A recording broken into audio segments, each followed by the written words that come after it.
Hello, today I'm going to be spinning silk in various different preparations. First I'm going to start off with these, which are silk hankies. Now how these are made is they take a silk cocoon, which looks like this, like a small egg-shaped thing. Now normally these are processed with the bugs still in them.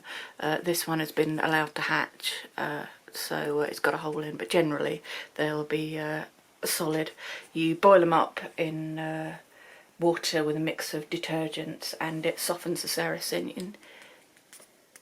That's quite hard and solid, you don't want any of that in there when you're spinning, so it softens it all up. Then you stretch them one at a time over a frame, and that makes these silk hankies. You can also get silk caps, which are very similar, but they're stretched over a bell-shaped form. I really don't like spinning these, but I've had a couple of people ask, so I'm going to show you how. First, you need to separate off just one hanky, which is from one cocoon, which would have originally been just a single strand of silk. It is likely to have broken in the stretching process, and we'll be tearing it more in the spinning process, but to start off with it would have been just a single strand. While you're doing this, make sure your hands are as smooth as possible, exfoliated, and you don't have any rough bits on your nails, because this catches on everything. Not done an especially good job of tearing that off, but you can kind of move them out of the way. You can kind of see I've got almost the original square shape. I've made a hole in the middle while pulling it off, which is fine because that's what you want to do. If this was dyed and you had, say, stripes that you wanted to maintain, you could tear it in another way, but as it's undyed, the easiest way is just to make a hole in the middle and stretch. Now this is why I don't like doing this, because this is actually quite hard on your hands. You're not drafting fibres past each other like you are with many other spinning things. You're actually having to break them, because this was at one point one single continuous strand. So yeah, I don't like doing this because it actually hurts. Silk is very strong, and after you've done a few of these, your hands will be very sore. They are, however, quite good for beginners because as I said, it's very strong, and as the staples are so long, they stay together nicely. So you can, if you want, stretch it out to about this thickness. I mean, you can knit it like this if you like. You can stretch it out like this and then just spin it straight away. So it's quite an easy way of getting yarn as a beginner. I tend to stretch mine out to about this much, then I will break it and I will spin it while drafting a little bit more, so I've not done all the work already. So keep that off to one side.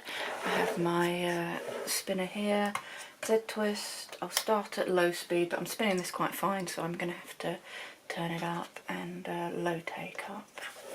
I do still have the thicker spring on, which is better for fat yarns, so we'll see how this goes. I may have to switch it, but I'll probably get away with it.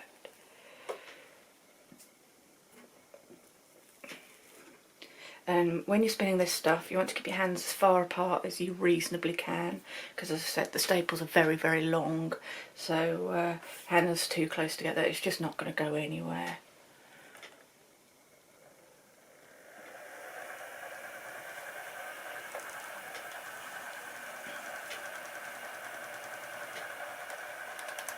Right, I actually need to up the tension a little bit.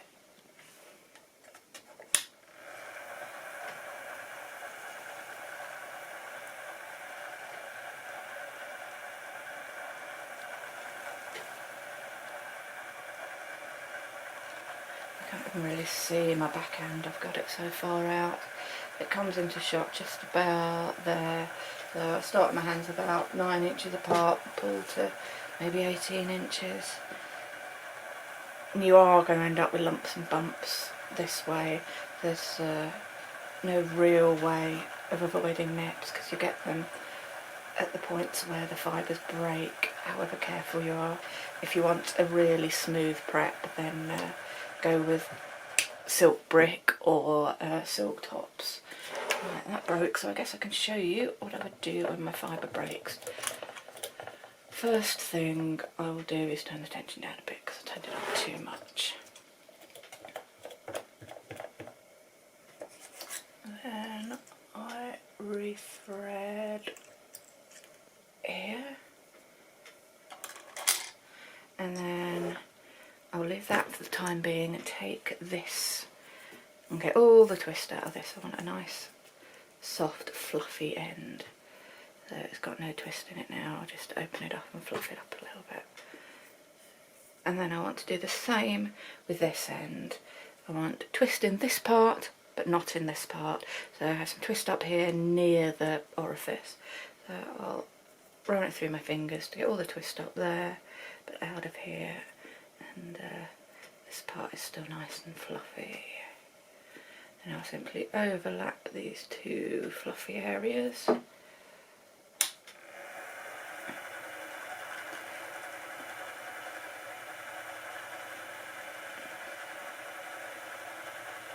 And there we go, that's joined. So you can probably see this isn't like my normal style of spinning. It's not even, and it's just weird, which is mainly why I don't like it. It's hard on your hands and doesn't lead to an even yarn, but it does lead to a really nice shiny yarn. Silk is lovely in all its forms, so I'm sure I'll still find something to do with this stuff.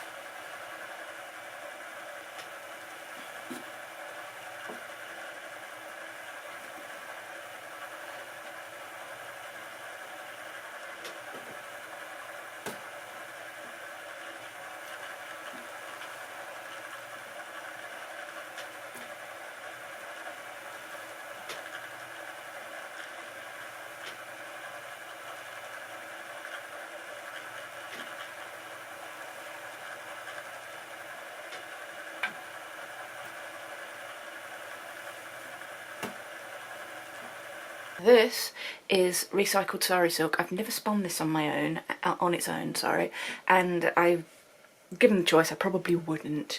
It's a little bit garish, and again it's a little bit lumpy, but I know a few people do. I would generally blend this 5 to 10% with wool to get rainbow sprinkly sort of effect, but let's have a go at spinning it on its own.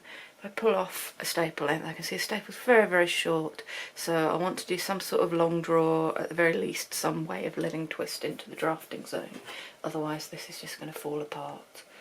So I'll overlap with this, use it as my leader. I'm going to turn that tension down again because I did have it quite high.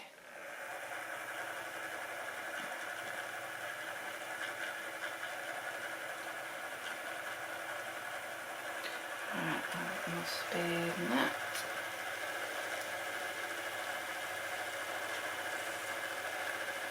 Oh, this is horrible. Short and uneven. I will readjust the camera so you can see both my hands.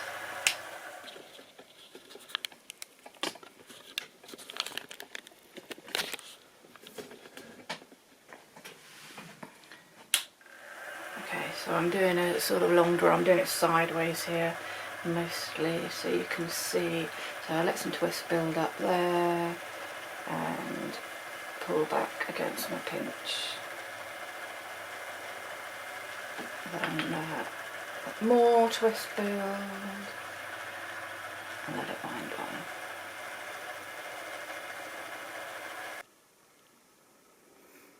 Okay, after those two types of silk that I very much didn't like, I'm now going to show you spinning silk in a way that I very much do like, and that's as embroidery thread. This is my current embroidery work in progress. It's not actually pure silk, it's 2/3 silk, 1/3 superfine merino, but this spun up very similar to silk, and what I'm going to show you me spinning now is pure silk.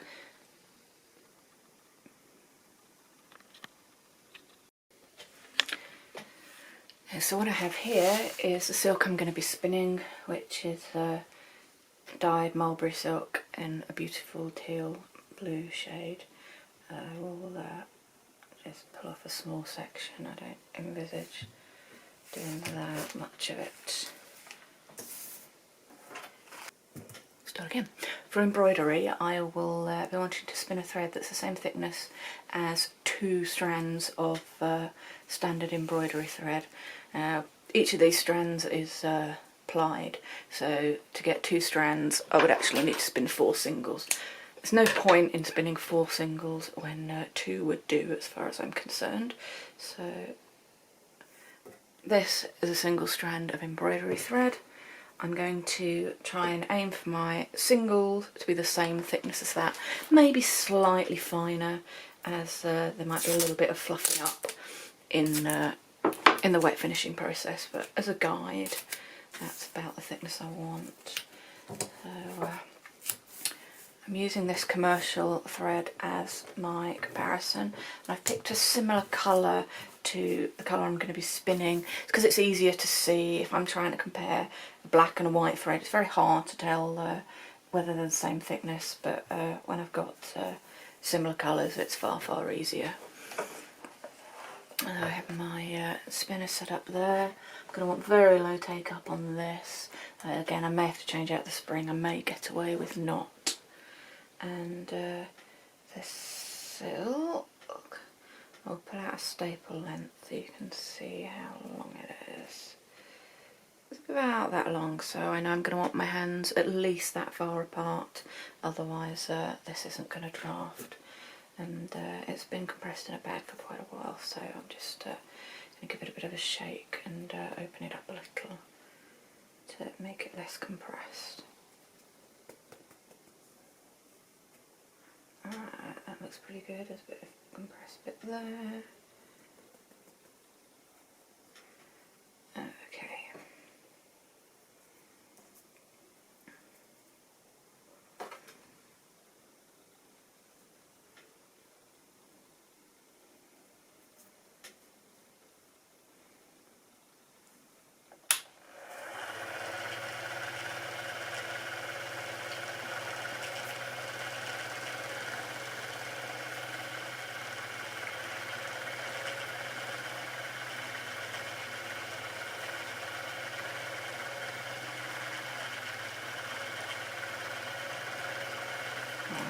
I think I'm actually going far too fine there. Yeah, I'm about half the thickness I want to be. Let's get this wound on, and then I can start drafting a little bit fatter.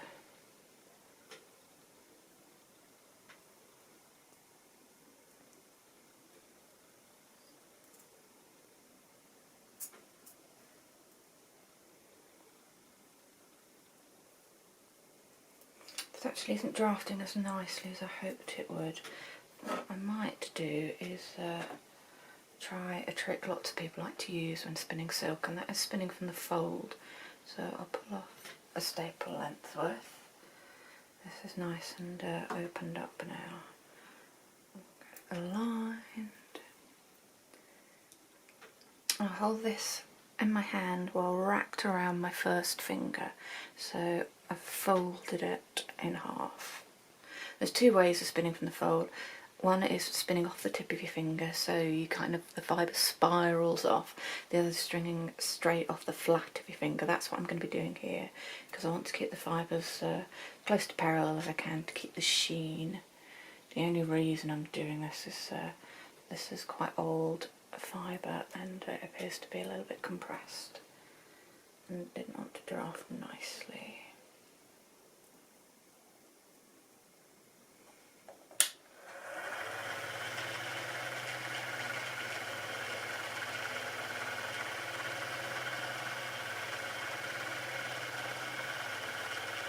Okay, there we go, that's getting better thickness already.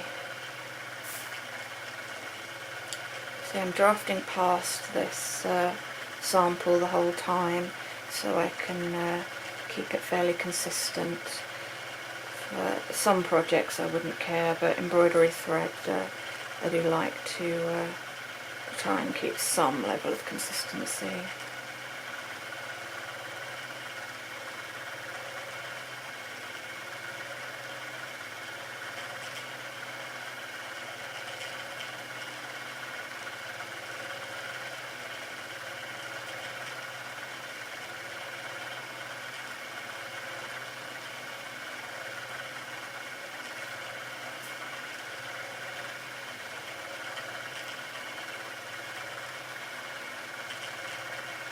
And when I get to the end, I'd leave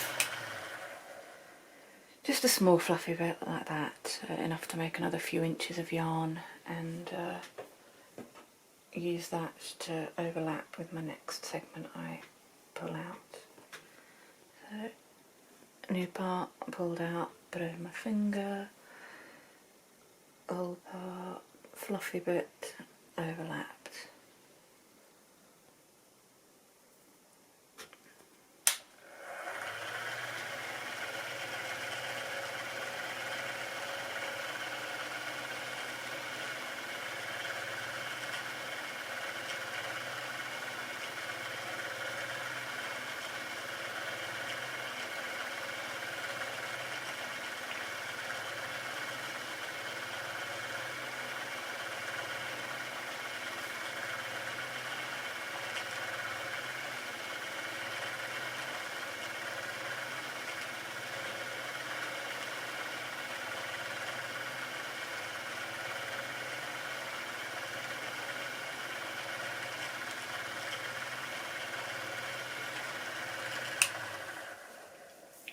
Right, now to apply that, I wouldn't do anything different to regular 2-ply. I would try and aim for the angle of twist to be similar to the angle I've got here, as I figure if commercial embroidery thread uses a certain level of twist, it's probably a reason for it, so I go for similar. It's not that tightly twisted, I think that helps preserve the sheen, but it's tight enough that the floss doesn't shred. I was using, for that project, a distance from my fingertips to the opposite shoulder, so probably about 1 metre at a time without any problems with the thread breaking or shredding, so it seems to be working. Thank you very much for watching.